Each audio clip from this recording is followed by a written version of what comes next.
Okay, guys, Tech Bravo here. Some of you may think that I have ever in my life touched a sewing machine before, and you would be right because I have picked one up and moved it around the garage some. But this is a friend's little embroidery machine, and she wanted me to check it out.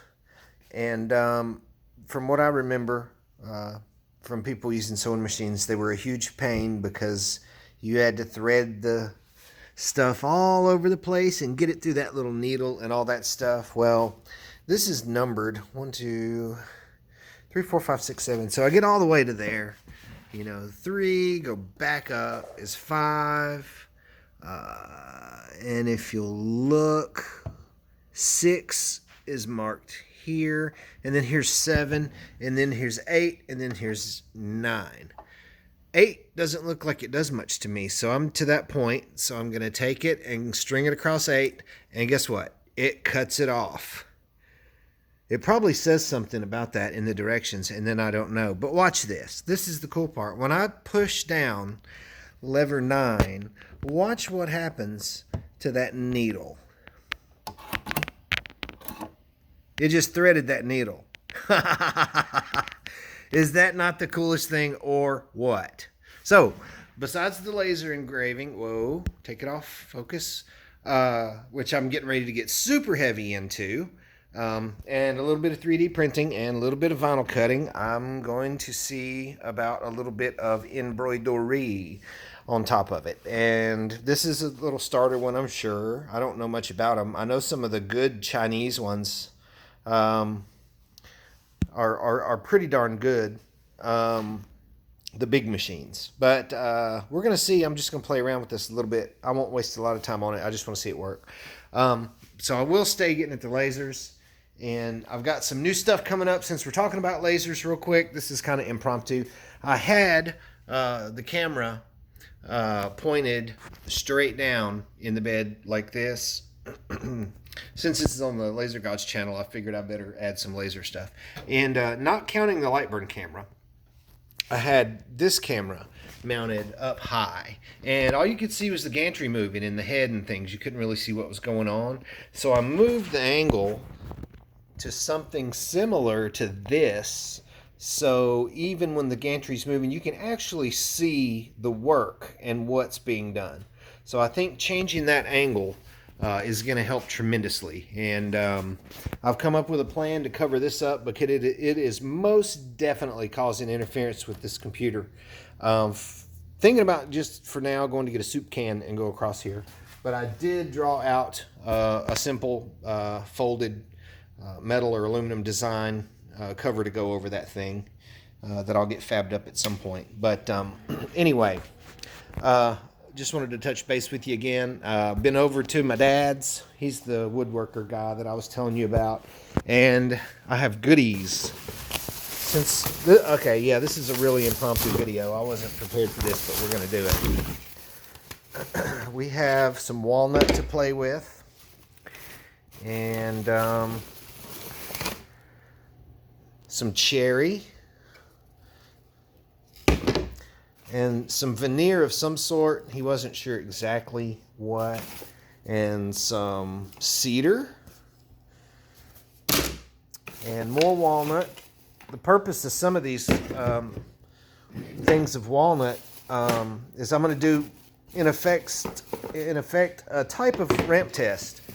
But I'm going to put my laser at different powers and actually cut. I know on a ramp test you're just looking for a visual indication of your beam when it's touching, but I'm going to actually fire into this stuff pretty hard at different speeds and see what kind of depths I get and what kind of taper I get with a 2-inch lens. I have a feeling that I'm going to be moving to maybe a 3-inch lens or something like that. We'll see about that later. Got some poplar to play with. He says that the cherry I will like even more than this walnut, which I love cutting through that walnut. You might have seen that in some of the other previous videos, some of this stuff. Where is that other piece? Oh no, I might have left it in the van. If I did, I got to go after it, unless it got stuck in here. I got it. Okay, this little bitty strip of wood. You pin makers will probably know about this. I didn't know about this stuff until my dad told me about it. This is just a little sliver.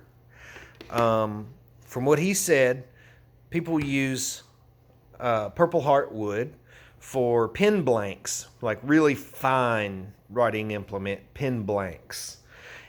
And he saw a vendor selling a block of this wood, and nothing's been done to that.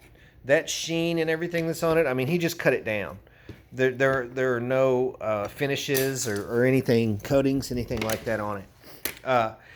He said a block that's approximately 3/4 of an inch by 3/4 of an inch by, I don't know, 5 inches long, I think maybe he said. Sold for like $100, which is crazy. Because this must be $12, $15 or $30 worth of stuff right here. I don't know. Anyway, I don't know even what I'm going to do with this. I'm going to do some cut tests. A lot of this stuff is going to be from my materials library, because I'm fixing to start doing a lot of custom things out of different woods and different thicknesses and things like that. And I want to do all of these tests and document them so that, number one, I can build a materials library in Lightburn.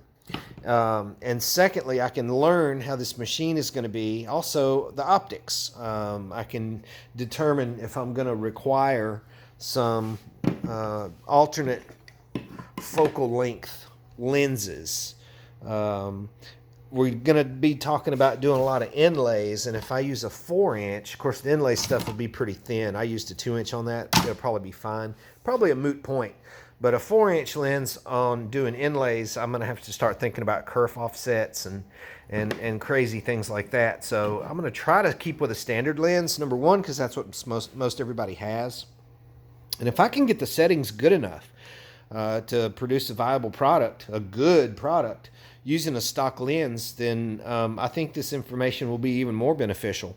Because if all of a sudden I go, all right, guys, I'm going to switch to a 3.5 meniscus lens, that may just ruin the rest of the video for somebody until they get on Amazon and get them a 3.5-inch meniscus lens.